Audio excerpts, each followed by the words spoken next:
جس شخصیت کے نام سے منسوب ہے حجت الاسلام والمسلمین، آیت من آیات رب العالمین، حضرت مولانا محمد قاسم نانوتوی رحمہ اللہ تعالی، اللہ تعالیٰ نے کیسی قوت خطابت ان کو عطا فرمائی تھی. ان کے جو مناظرات ہیں، ان کے جو مباحثات ہیں، ان کے جو مکالمات ہیں، محاورات و خطابات ہیں، اس وقت کی زبان میں تمام فتنوں کے تقابل کے لیے، شہوات کے فتنے کا مقابلہ کرنے کے لیے بھی اور شبہات کے فتنے کا مقابلہ کرنے کے لیے بھی آپ مستقبل میں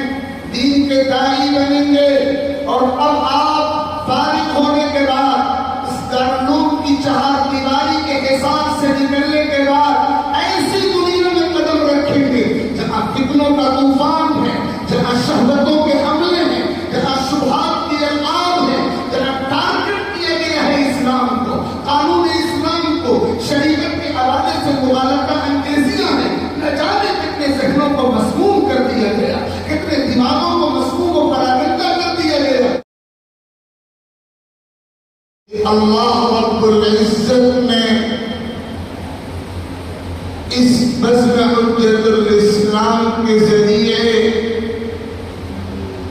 آپ سبھی عزیزوں کو انتہائی بیش قیمت اور سنہرا موقع اپنی خوابیدہ صلاحیتوں کو بیدار کرنے کا، اپنی قوت بیان کو بڑھاتے رہنے، پروان چڑھانے اور سائیکل کرنے کا، اور مستقبل میں بہت وسیع پیمانے پر دین متین کی خدمت اور شریعت حقہ کی تفہیم و تشریح کے لیے تیار ہونے اور حساس و فکرمند ہونے کا عظیم اور سنہرا موقع عطا فرمایا ہے. اس نعمت کی آپ جس قدر بھی قدر کریں کم ہے، اور اس پلیٹ فارم کو، اس بزم کو اپنی خوابیدہ اور مستور و مخفی صلاحیتوں کو جگہ دینے کے لیے جس قدر بھی استعمال کریں کم ہے. آپ کے لیے یہ موقع ہے، اللہ تعالیٰ آپ کو بیش از بیش استفادے کی توفیق مرحمت فرمائے. اللہ تعالیٰ نے ایک نعمت تو ہم انسانوں کو نطق اور گویائی کی شکل میں عطا فرمائی ہے. أَلَمْ نَجْعَلْ لَهُ عَيْنَيْنِ وَلِسَانًا وَشَفَتَيْنِ. اس نعمت کا تذکرہ کیا گیا، اور اس نعمت سے بڑی دوسری عظیم نعمت وہ ہے جسے آپ بیان کی، خطابت کی، اپنے ماں کی ضمیر کو، اپنے محسوسات کو، اپنے مطالعات کو، اپنے مشاہدات کو، اپنے تجربات کو، اپنے والدات و جذبات کو انتہائی مؤثر اسلوب میں اور دلوں کو اپیل کرنے والے اور دماغوں کو قائل کرنے والے الفاظ اور طرز و انداز میں پیش کرنا اور پیش کرنے کی صلاحیت سے تعبیر کرتے ہیں. سورۃ الرحمن میں اللہ تعالیٰ نے ارشاد فرمایا، الرحمن علم القرآن خلق الانسان علمہ البیان. اللہ تعالیٰ نے اپنی بے شمار صفات کمال میں انتہائی نمایاں صفت اپنے رحمان ہونے کی صفت کا تذکرہ کیا، اور اپنی تمام آسمانی کتابوں اور صحیفوں کے درمیان انتہائی امتیازی مقام رکھنے والی کتاب قرآن مجید کا ذکر فرمایا. اپنی مخلوقات میں سب سے اشرف مخلوق انسان کا تذکرہ کیا، اور انسان کو جو خصوصیات، جو امتیازات حاصل ہیں، وہ خصوصیات جو انسان کو ملائکہ سے بھی اور جنوں کے قافلے سے بھی ممتاز بناتی ہیں، ان صفات میں سب سے نمایاں صفت ہے البیان، علمہ البیان۔ اس صفت بیان کا تذکرہ اللہ تعالیٰ نے فرمایا اور اس طرح یہ پیغام دے دیا گیا کہ بیان کی قوت اور خطابت کی قوت اور اپنے ماں ضمیر کو بہتر اور حسین تر اسلوب میں پیش کرنے کی صلاحیت و قوت ایسی عظیم الشان نعمت ہے جس کے ذریعے ہر دور میں دین کی خدمت کی جاتی رہی، امتوں کی قیادت کی جاتی رہی، کردار و عمل کی تطہیر کی جاتی رہی، فکر و نظر کو بدلا جاتا رہا، کایا پلٹی جاتی رہی، قوموں کا رخ اور مزاج تبدیل کیا جاتا رہا۔ بہت سے ایسے نازک موقع افراد اور اقوام اور ملتوں کی زندگی اور تاریخ میں آتے ہیں جب ان کی اصلاح کے لیے،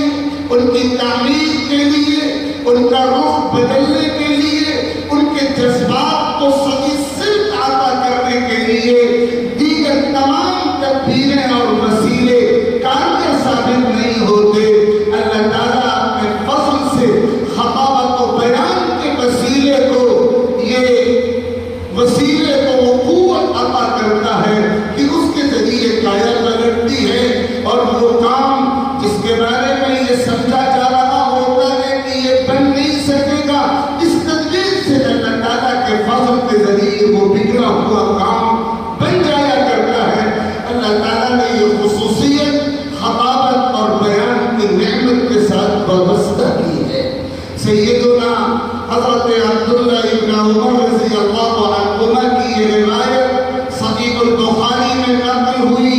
جس کو میں نے ابھی شروع میں پڑھنے کی سعادت حاصل کی کہ مشرق کے علاقے سے دو خطیب آقا کریم صلی اللہ علیہ وسلم کی مجلس میں آئے اور انہوں نے اپنے خطاب سے مجمع کو متاثر کیا۔ ان کے خطاب کا طرز یہ تھا کہ اس مجلس میں موجود صحابہ متاثر ہو گئے۔ آقا کریم صلی اللہ علیہ وسلم نے اس موقع پہ فرمایا تھا ان من البیان لسدرا، اللہ تعالیٰ نے بیان میں جادو جیسی تاثیر رکھی ہے، اس سے دلوں کو، دماغوں کو، عقلوں کو، ذہنوں کو، جذبات کو، احساسات کو، انداز کو، سیرت و اطوار کو متاثر کیا جاتا ہے اور تبدیلی میں اس کا نمایاں کردار ہوتا ہے۔ اللہ تعالیٰ نے انسان کو جو اعضاء عطا فرمائے ہیں ان اعضاء میں سب سے نمایاں حیثیت تو دل کی ہے اور اس کے بعد جو عضو سب سے نمایاں حیثیت رکھتا ہے وہ زبان کا عضو ہے، اور اسی لیے یہ کہا گیا سیرت و تاریخ کی کتابوں میں، آثار و اقوال کے ضمن میں اس کا تذکرہ موجود ہے۔ انما المرء باصغريه بلسانه وقلبه، زبان کا اور دل کا بنیادی کردار ہوتا ہے۔ اور عربی شاعر کا یہ شعر آپ میں سے بہت سو نے سنا اور پڑھا ہوگا، لسان الفتى نصف ونصف فؤاده فلم يبق الا صورة اللحم والدم۔ تو اللہ تعالیٰ نے یہ نعمت عظیم الشان نعمت کے طور پر ہم کو اور آپ کو عطا فرمائی ہے، اور اس کو جلا بخشنے اور اس کو پروان چڑھانے کے یہ خوبصورت مواقع اللہ تعالیٰ نے عطا فرمائے ہیں۔ اللہ تعالیٰ نے یہ سنت رکھی کہ اپنے تمام انبیاء کو جنہیں اس کائنات میں دعوت دین اور تبلیغ دین اور تفہیم دین کے مقدس مشن کے ساتھ مبعوث کیا گیا، ہر نبی کو اللہ تعالیٰ نے قوت بیان کا امتیاز بھی عطا کیا۔ کوئی نبی اللہ کے بھیجے ہوئے انبیاء کے قافلے میں ایسا نہیں تھا جسے قوت بیان، جسے قوت خطاب، جسے مافی ضمیر کو مؤثر اسلوب میں پیش کرنے کا سلیقہ عطا نہ کیا گیا۔ حضرت داؤد علیہ السلام کا تذکرہ قرآن میں ہے، آتیناہ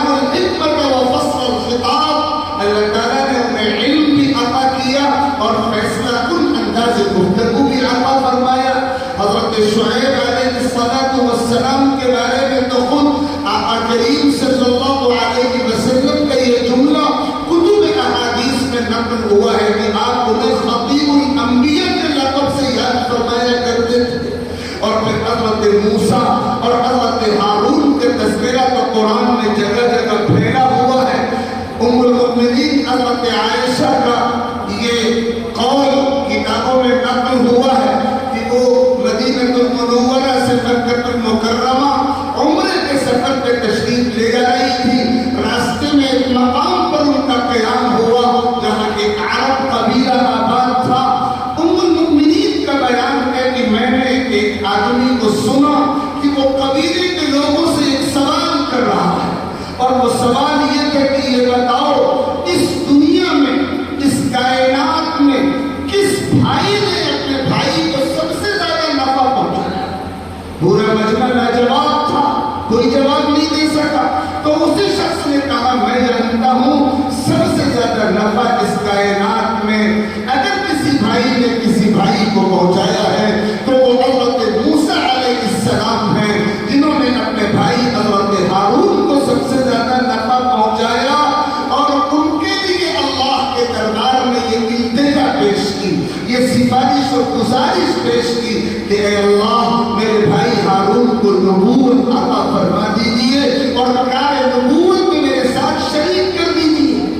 اگر آپ جائزہ لیں کہ آخر حضرت موسیٰ نے حضرت ہارون کے لیے یہ سفارش کیوں کی, نسبی اعتبار سے حضرت ہارون حضرت موسیٰ سے افضل تو نہیں, ان کے برابر درجے کے ہیں, اور جمال اور خوبصورتی کے اعتبار سے بھی بڑے ہوئے نہیں, جسمانی قوت کے اعتبار سے بھی بڑے ہوئے نہیں ہیں. لیکن حضرت ہارون کو جو امتیاز حاصل تھا وہ قوت خطابت کا امتیاز تھا, فصاحت لسان کا امتیاز تھا. حضرت موسیٰ نے جو دعا اللہ تعالیٰ کے دربار میں کی ہے قرآن نے اس کا تذکرہ کیا, وہ اخی ہارون هو افصح منی لسانا فارسلہ معی رد ان یصدقنی. ہارون مجھ سے زیادہ فصیح اللسان ہے, لہذا ان کے تعاون کی مجھے ضرورت ہے. اللہ تعالیٰ نے حضرت موسیٰ کی یہ آرزو پوری کی. وَوَهَبْنَا, قرآن میں آیا ہے کہ ہم نے اپنی رحمت سے حضرت ہارون کو نبی بنایا. وَوَهَبْنَا مِن رَحْمَتِنَا أَخَاهُ هَارُونَ نَبِيًّا. اور پھر اس کے بعد حضرت موسیٰ نے اپنے لیے بھی دعا مانگی, وَاحْلُلْ عُقْدَةً مِّن لِّسَانِي يَفْقَهُوا قَوْلِي, میری زبان کی گرہ دور فرما دیجیے اور مجھے فصاحت لسان اور قوت بیان عطا فرما دیجیے. اور اللہ تعالیٰ نے ان کی بھی یہ دعا قبول کی. قَدْ أُوتِيتَ سُؤْلَكَ يَا مُوسَىٰ, اے موسیٰ تمہاری دعا پوری کر دی گئی. پھر حضور اکرم علیہ السلام کی پوری سیرت آپ پڑھیں. آقا خود اپنے بارے میں فرماتے ہیں انا افصح العرب. حضرت صدیق اکبر نے آقا کی جناب میں عرض کیا کہ میں عرب کے تمام علاقوں میں گھوما اور بڑے بڑے فصحاء کا کلام میں نے سنا, ولیکن ما سمعت افصح منک, میں نے آپ سے زیادہ فصیح و بلیغ کسی کو نہیں سنا. اس کی کیا وجہ ہے؟ تو آقا کریم صلی اللہ علیہ وسلم کا جواب تھا ادبنی ربی فاحسن تأدیبی, میرے رب نے میری خاص تربیت کی ہے. اوتیت جوامع الکلم وفواتحہ وخواتمہ,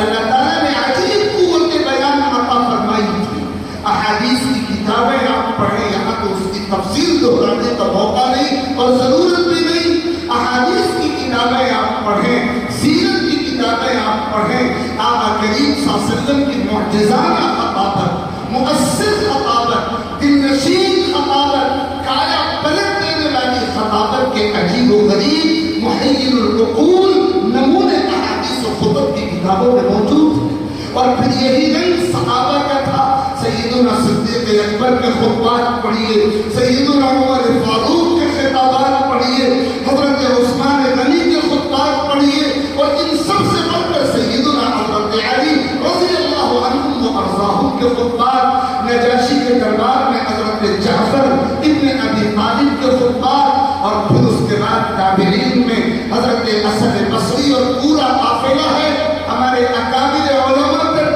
یہ بزم جس شخصیت کے نام سے منسوب ہے, حجت الاسلام والمسلمین,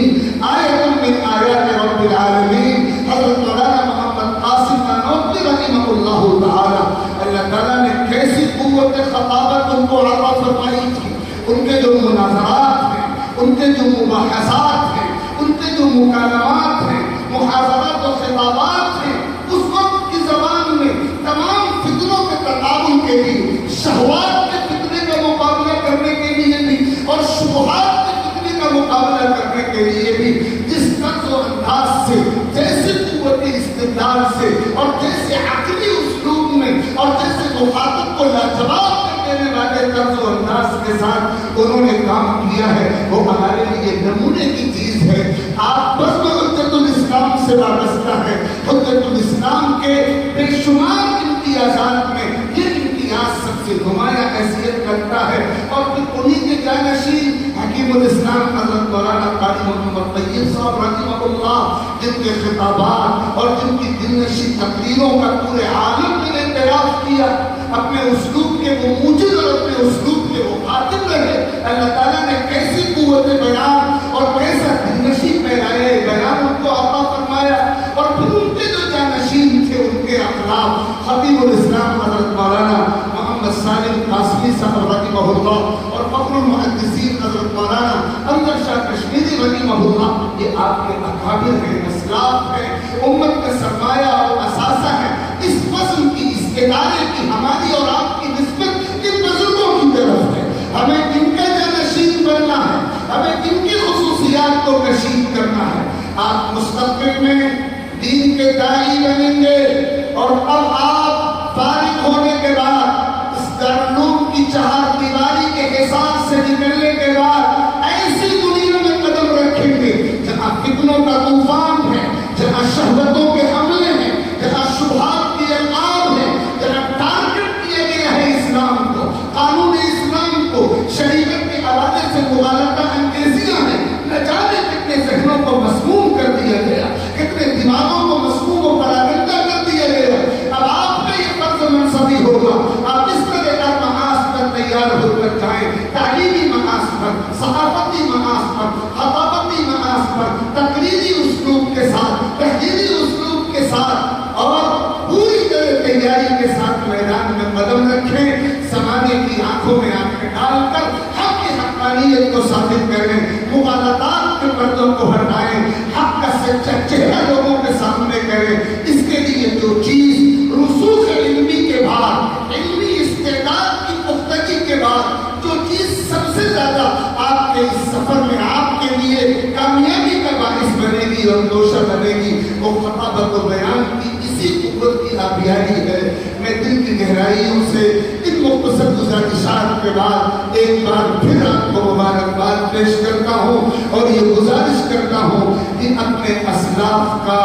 سچا خطر بننے اور اپنے پیشروؤں کے سچے جانشین بننے کی فکر آپ کے دل و دماغ پر، آپ کے حواس و اعصاب پر مسلط ہونی چاہیے، محنت مستقل ہونی چاہیے، ایک لمحہ بھی غفلت کی اور توقف کی گنجائش نہیں ہے۔ دوڑو زمانہ چاند قیامت کی چل گیا، ہمیں ایک لمحے کے لیے بھی غافل رہنے کا موقع نہیں ہے۔ اللہ تعالیٰ آپ سب کی کوششوں کو قبول فرمائیں، اس ادارے کو قبول فرمائیں۔ حکم کی تعمیل میں یہ چند بے وقت گزارشات میں نے پیش کی ہیں، اللہ رب العزت کہنے والے کو بھی عمل کی دولت سے مالا مال فرمائے، اور آپ سبھی سامعین اور حاضرین و سامعان کو بھی عمل کی دولت سے مالا مال فرمائے۔ آمین وآخر دعوانا ان الحمد للہ۔